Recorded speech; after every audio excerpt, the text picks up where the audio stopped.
Welcome to Main Street Podcast, an opportunity to talk to Idaho's elected leaders about the issues that matter to you.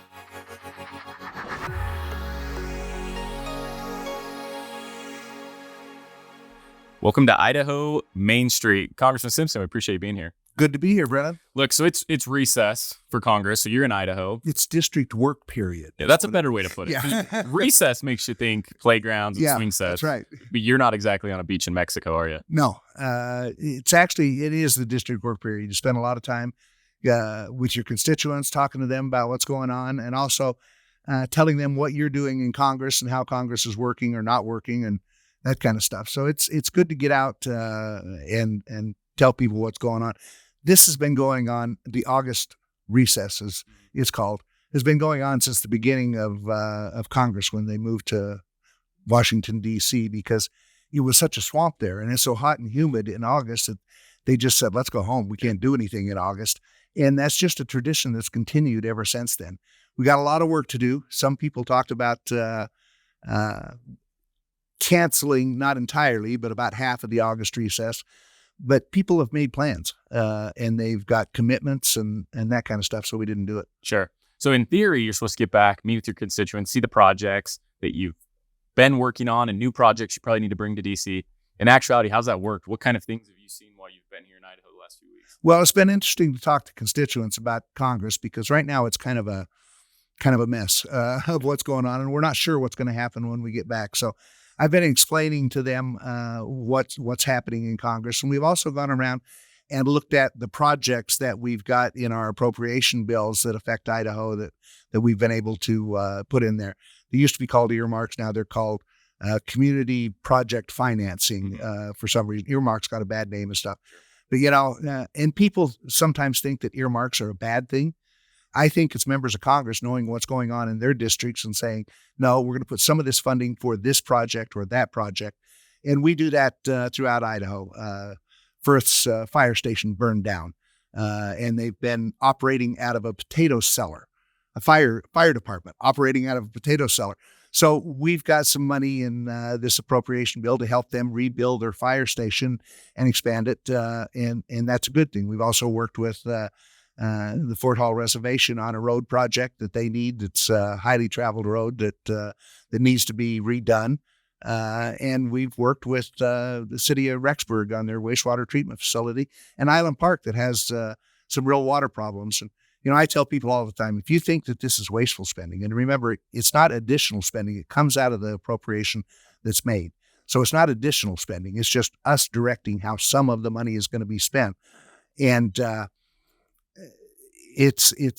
think it's vitally important. And I tell people, if you think we've done any wasteful spending, look at our homepage and look at the projects that we've done. If you think that's wasteful, let me know.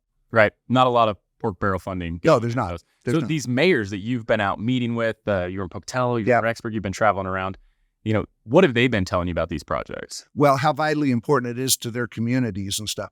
And when you look at this, should we just appropriate money to a fund and then have to go ask the administration to fund these projects that are important in Idaho? Or can members of Congress direct some of that funding to projects in their state? Because I know the 2nd District of Idaho better than anybody in Washington, D.C. does. So I shouldn't have to go beg them to do a project, especially an administration that is of the opposite party. I don't want them to be able to say at some point in time, well, we'd like to do that project, but we sure need your vote on this or that bill, And believe me, that would happen. Because when we didn't do community project financing, that did happen. So I think it's important, and it's important for us to know exactly what we're getting money for and how that's going to affect communities and stuff. But the mayors think it's very important. So it sounds like it's actually pretty conservative principle. When you look at it, you're removing a lot of bureaucracy from the process. Yeah, and you're letting the government closest to the people actually determine where the fund goes. Well, there was a conservative member of Congress, was actually a presidential candidate for the Libertarian Party, Ron Paul, Rand Paul's father. And he still does a lot of stuff in Texas. He's a great guy. He told me one time, we ought to earmark every single dollar the federal government spends. We ought to tell them where they can spend it and where they can't spend it. And when you look at the Constitution, there's some merit to what he says. But I am just opposed to giving all this money to the federal bureaucracy and then hoping they spend it in the right way. And if they don't, next year punishing them and that kind of stuff. I want to do it effectively and make sure that we're not wasting money. There have been earmark projects in the past that you just shake your head at, and we have put in some rules and stuff that I think address that. It used to be that, or let me put it this way: the rules we put in, you cannot earmark more than 1% of the total spending. Just 1% is all, and we're much below the 1%. And it has to be to another governmental entity or a nonprofit or something like that, a college, university, something like that. It can't be for a business or something. And in the past, it could be. So we've restricted a lot of what, and we don't earmark every account. Just some accounts are susceptible to having earmarks. Some it's like the way what are called the STAG grants, state and tribal assistance grants for wastewater and water projects and stuff.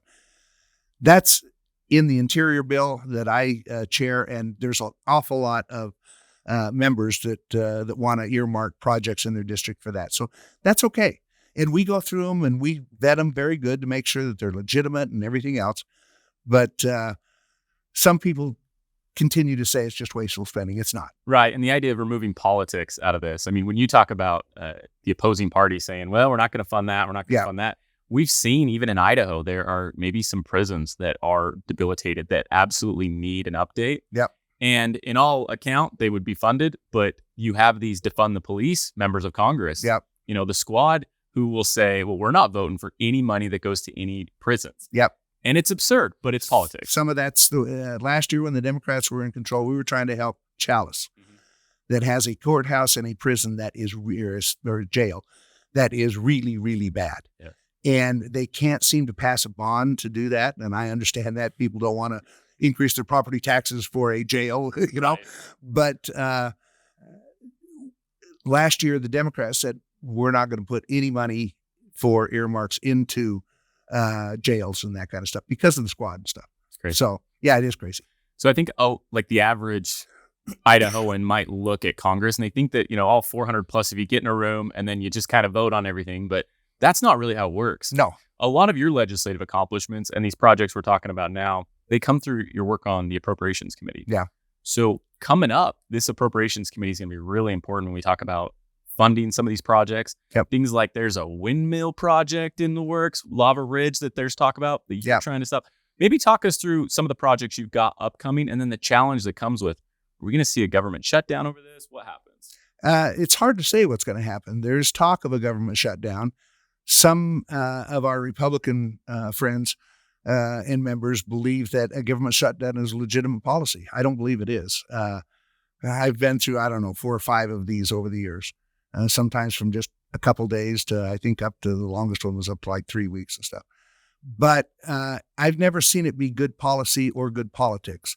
And no matter what happens, regardless of whose fault it is, Republicans are going to be blamed for it. Sure. We always do. And that's going to be a challenge coming up. But we've got to get these appropriation bills done. When we were in October or November after the election, when we had our conference meeting and stuff, and voted on Kevin McCarthy to become Speaker, part of the deal was we would go back to 2022 level spending. You look at that and you go, okay, we can do that. That's not huge cuts. We can make these cuts, and it'll head the government budget in the right direction because we need to reduce spending. The problem with that is there are 12 appropriation bills. We're not going to reduce spending on defense. That would mean our military people don't get a pay increase. 40% of the military's budget is for personnel.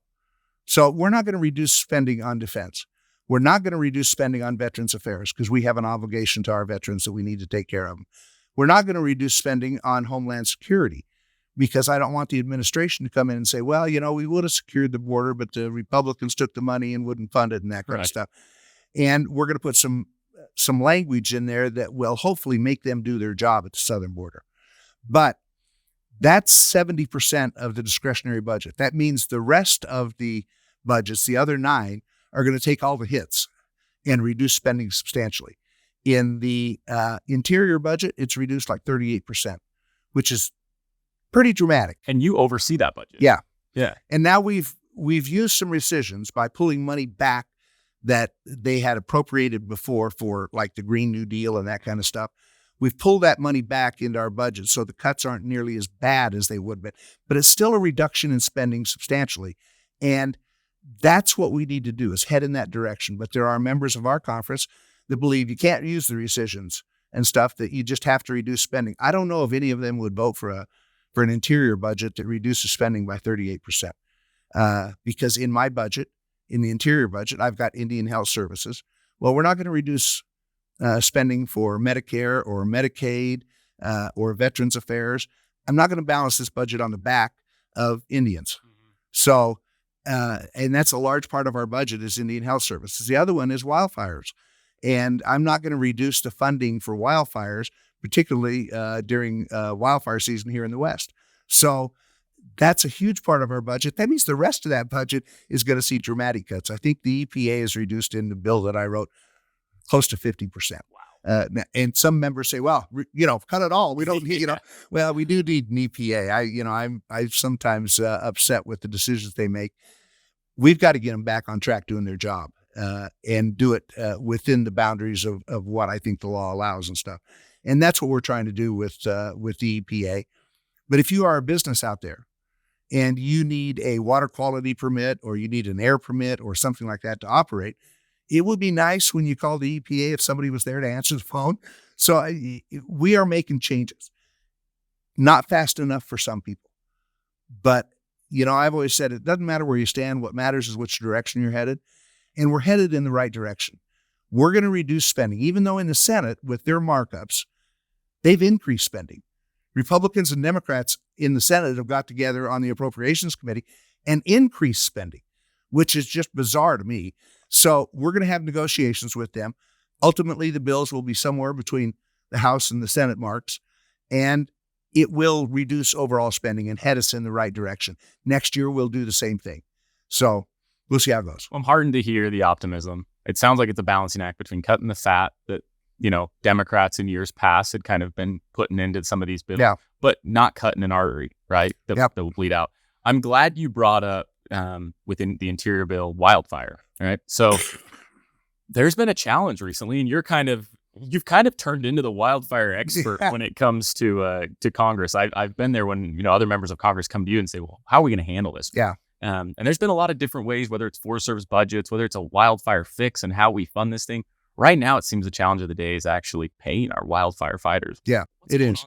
Well, first of all, we changed the way we treat wildfires in the budget. It used to be that we treated them differently than we did every other natural disaster, whether it was a hurricane or tornadoes or whatever. Wildfires were treated differently. And so when the budget came out, the Department of Interior would tell all of their agencies, everybody under them, save 10% out because we're going to have to borrow it to fight wildfires. And we, in the Appropriations Committee, our obligation is to fund them at a certain level, the level we did last year and stuff, and increase it periodically. That works well so that they don't have to they don't have to borrow, because if they go above that limit, then it comes out of supplemental. Sure. So, and that's the way it should be. It's the same way we treat hurricanes and everything else. So we've done that. The problem right now is last year in the infrastructure bill, they put a provision in there to increase wildfire fighters' pay. Everybody agreed we needed to increase it. They get paid much less than what they should for the dangerous job that they do. And so nobody had a problem with that, but it wasn't authorized is the problem. And so when we did our budget this year, the administration requested funding to continue this pay increase. Our Resources Committee had a problem with that because they hadn't authorized it and they wanted to take it up. So we try not to do anything in our bills that is authorizing and goes over the authorizing committee's head. So now we don't have the increase in wildfire fighting pay in our budget. I suspect it will be in a final budget, but On September 30th, the wildfire fighter pay is going to be cut probably in some cases up to 50%. So we got 20,000 wildfire fighters out there whose pay is going to be cut on October 1st by 50%. How many of them are going to stay on the job? How many are going to walk off? I know if I was one of them, I'd walk off, So that's going to be a challenge. But the supplemental that the administration requested had it had Ukraine funding and some other things, and all of that I haven't scrubbed yet, but the Appropriations Committee will. But it had $60 million in it to continue the wildfire fighting pay for the next 3 months, October through December, which needs to be done. I've talked to our resources committee. They're going to look at it and stuff, but it's a challenge that we need to do because you can't have wildfire fighters walking off the job in the middle of fire season. Absolutely not. No, and we've seen some of the issues that come when we don't have the proper resources and these fires blow up. Yeah. And particularly with the inflation we're seeing with the choices of this administration, a pay increase is probably really a necessity. It is. Especially for all of us to survive in this day and age. Yeah, but I'm telling you, I mean, if you reduce the pay of wildfire fighters back to $15 an hour, would you do that job for $15? Not, especially when you can flip burgers at Walmart for $25 an hour. Yeah, I mean, it's just crazy. And we have a lot of these wildfire fighters. We have some that are wildfire fighters, and we have others that are firefighters in communities like Los Angeles or other places, and they get a 2 or 3 week vacation. They take their 2 or 3 week vacation and come up and fight wildfires for us. And they make some pretty good money with the pay as it is now. Cut the pay back. Will they come up and do that? I doubt it. Right. Well, and if you're not talking about it, it's tough to think that there are a lot of other members of Congress that this is in the front of their mind. So as I said on our conference call the other day when I was explaining this to people, those of us in the West, this is a big deal. Yeah. It might not be a big deal if you're from, Georgia or somewhere where they don't really have wildfires the way we do. So it'll be a challenge to get that funded as we go back and try to decide how we're gonna end this year's appropriation process. We'll have to do a continuing resolution to get us through for at least a month, and hopefully the House and Senate can work the differences out in our bills and bring them to the floor. And to be real honest, it will take Republican and Democrat support to get some of these done. That's the way it always is. That's the way our forefathers intended it to do, is that you'd work together and come to a compromise and get things done. But we have some members that it's their way or the highway. And when we have a 4-vote majority, you can only lose 4 votes. And there's about 2 or 3 dozen of these people who would just soon shut the government down than doing what the hard work that's necessary to get our approach done. Yeah, and I mean, it seems like since the first day in Congress, you've been tackling these type of issues. I know you went out and actually went and was on a wildfire, right, in your early days? Yeah. And the Forest Service people, they were shocked because you didn't bring cameras with you. They said it was the first time they've had a politician that didn't come and use it as like a press stunt. Yeah, and that's what they usually do. I understand that. Yeah. But I guess it was my second year here, the fire up in Salmon. Clear Creek Fire, I think it was called, but huge fire. And I called my chief of staff that was coming back from the site. I said, "Hey, let's go fight a wildfire." And he said, "You're crazy." So what we did is we called the forest superintendent and said, "Hey, we want to come up.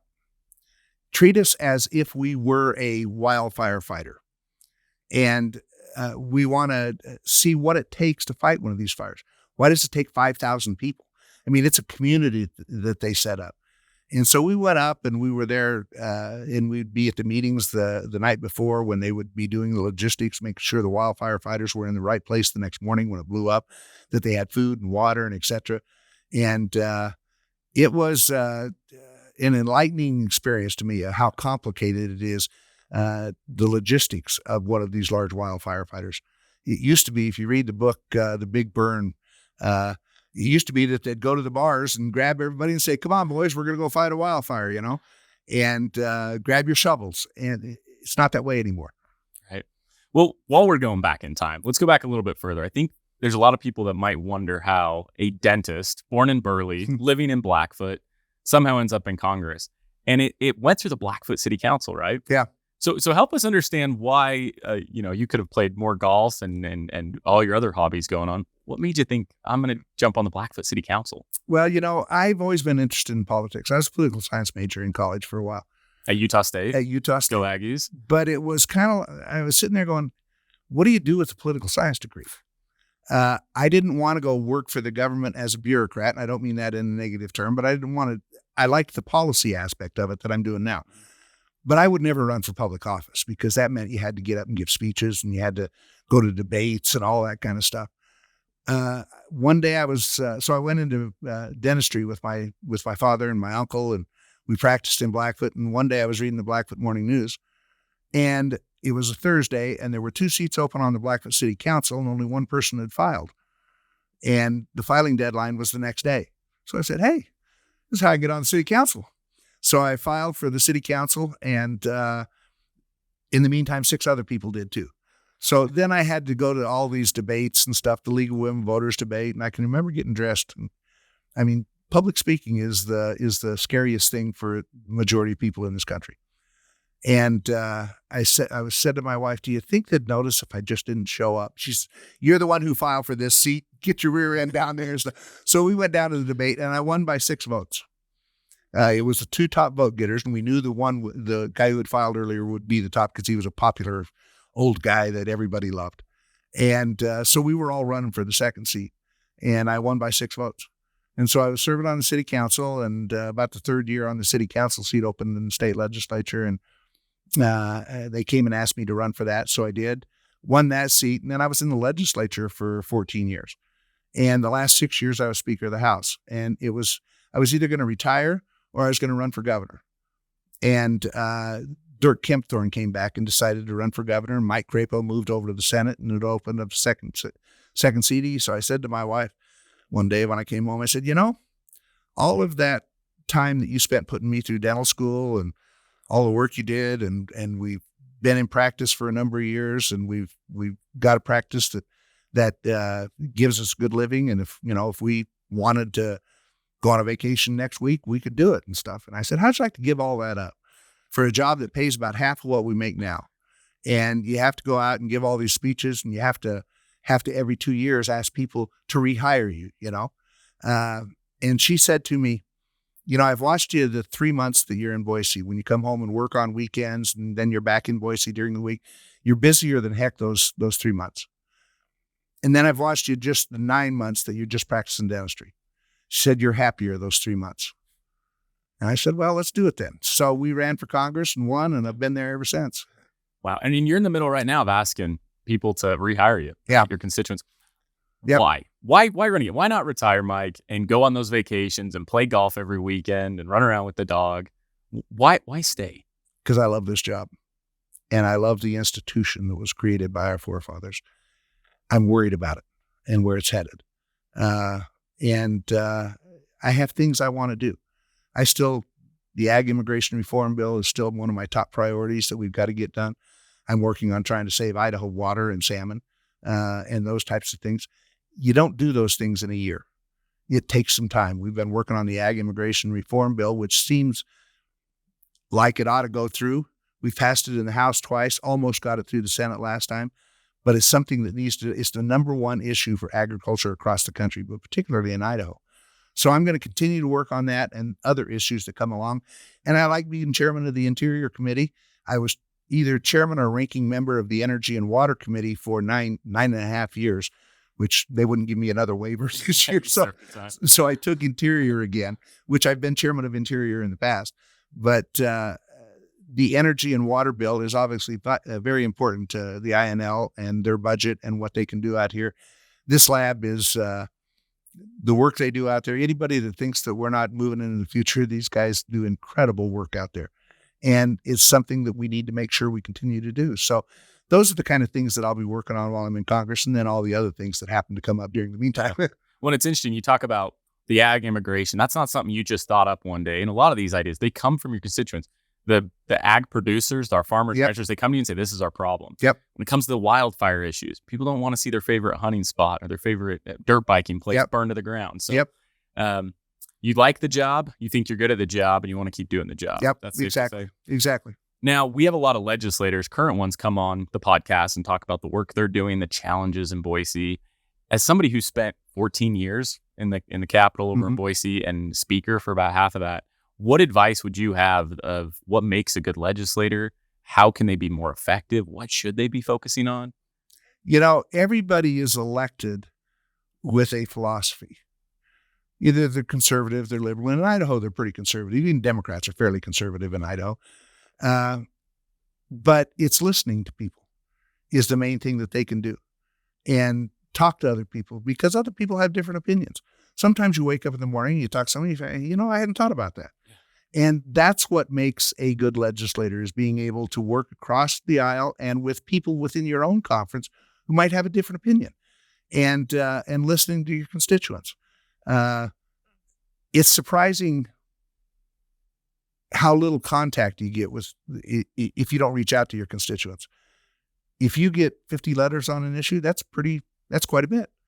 But that's 50 letters out of how many people that you represent? Right. So you have to make decisions, then you have to stand by those decisions. But there are too many people elected, both in Washington and probably in Idaho too, that believe that everything they vote on is a matter of principle. It's not. Only about 10% of the votes that you make are matters of principle. If you're voting on an abortion issue, that's a matter of principle. You're either pro-life or you're pro-choice. If you're deciding what the speed limit's going to be, and you want to go 90 and I want to go 70, and we go, hey, let's compromise at 80. Yeah. That's not a matter of principle. That's just a matter of trying to make things work. So you got to decide what are matters of principle and which are just matters of making the system and the society work. Right. Well, anybody that knows you wouldn't choose 70 over 90. We know you have a lead foot mic. So. Well, you get out on some of these highways in Idaho and you're going, why are we going this speed? When I drove through Oregon the last time when their speed limit was like 65, it's kind of like, I could walk this fast, but they've increased their speed limit. You talk about wanting to listen to your constituents, wanting more access to them. I think it's important for, the average Idahoan to see the man behind the office. In Idaho, our elected leaders don't have to be these distant figures. We can have some access. So what are some ways that, people listening right now if they've got, an idea or they've got an opinion on something, how can they better share it with you? We get a lot of that from constituents. We get phone calls all the time. We have interns that take the phone calls all the time because I'm not always in the office. I'm sometimes in hearings, other things, and stuff. But their input is vitally important. They also have our district offices here around the state, in Idaho Falls, in Twin Falls, in Boise. They come in and talk to our employees in the district offices, which is vitally important because then they communicate that to me about what they're hearing on this or that subject. And I get a lot of emails and so forth in our office, and there's a multitude of ways for them to connect with us. If they're in Washington, call ahead when they come if they want to have a meeting or something like that, and we'll usually set it up. One of the frustrating things is someone will be back in Washington, say in October, and they'll want a meeting to come in, and they'll call our scheduler. And my schedule in October is fine. Yeah, okay, we'll meet you. Come in at 11 o'clock on October 12th. And then on October 12th, I look at my schedule, and I've got a hearing, I've got votes on the floor, I've got all this other stuff, So sometimes they have to meet with staff. And that is frustrating as heck to me because these people have traveled 2,400 miles to talk to their legislator. And sometimes that's difficult to do because I'm going to put down what my schedule was, and then what we actually did turned into, because it gets jam packed at some points in time and things that I have to do. So, and the question always falls when I call and an intern answers or I send a letter in. I think a lot of people think, well, Congressman Simpson will never see this. But that's not actually the case, is it? No, I see those things. They come in and you review. Yep, they tell me what my constituents are saying, what the phone calls are saying, if they're upset about some vote or they want me to vote a certain way on something. We hear that. Well, in an attempt to kind of humanize the man behind the office, we're going to throw some hard-hitting questions at you. Ready for it? Okay. Yep. So the goal here is, things people might not know about Mike Simpson. Yeah. So, avid painter, right? Really good with watercolors. I used to do a lot of watercolors. I don't do them a lot anymore. I don't have time because when you do painting, you need a place you can leave as a mess. My wife doesn't like messes in my house. Nope.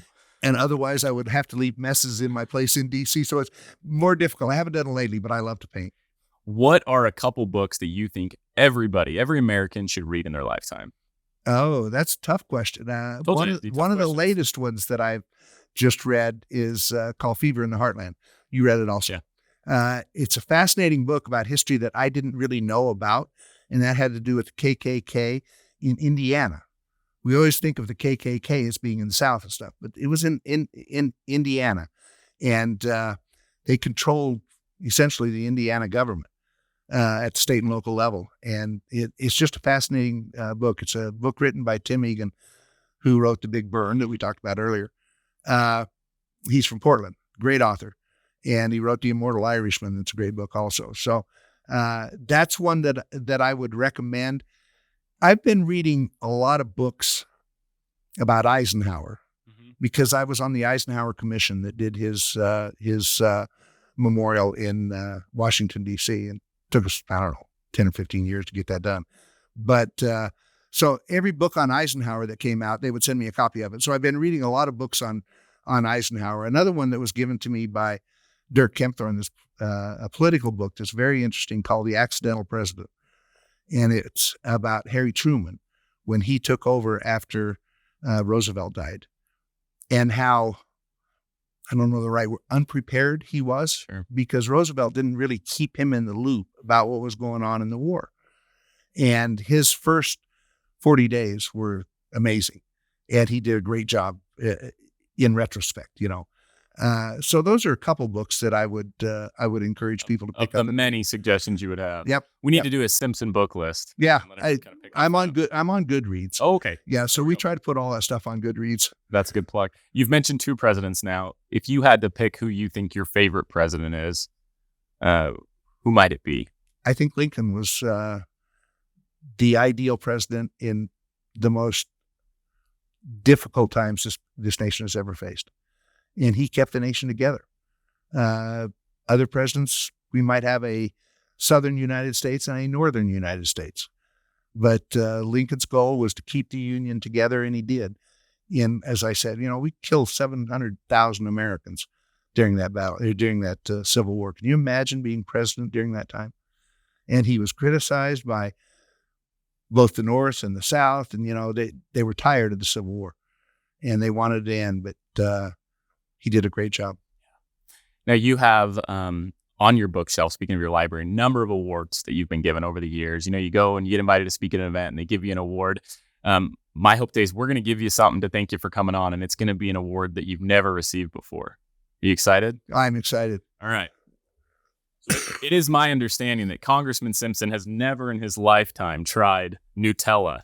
So we're going to gift him a jar of Nutella. You heard me the other night. Yeah. So you're gifted that with a charge to try it. And okay. We have no corporate sponsors here, so if you hate it or love it, it doesn't matter. Yeah. But now you get a chance to try it. All right, I'll try it. So, Congressman, we really appreciate you coming on. Any last words you'd like to say to those who are listening that really, maybe they're new to the state, they're just figuring out this congressman, or they're new to the political scene? What would you like to say to the constituents out there? I would like to say to them that it is important that they vote. And it is important that they vote in primaries. We only have about a 30% turnout in primaries in Idaho, which is amazing. It needs to be up around 60 or 70%, as it used to be before we closed the Republican primary. I think that was a mistake. But take the time to evaluate the candidates, listen to them, what they have to say and stuff, and then go vote. That's fantastic. Appreciate you being on. As these issues we've talked about kind of evolve more, we'll hopefully have you back. You bet. Thanks so much, Anytime. Congressman. Appreciate it. Thanks, Brandon. Thank you.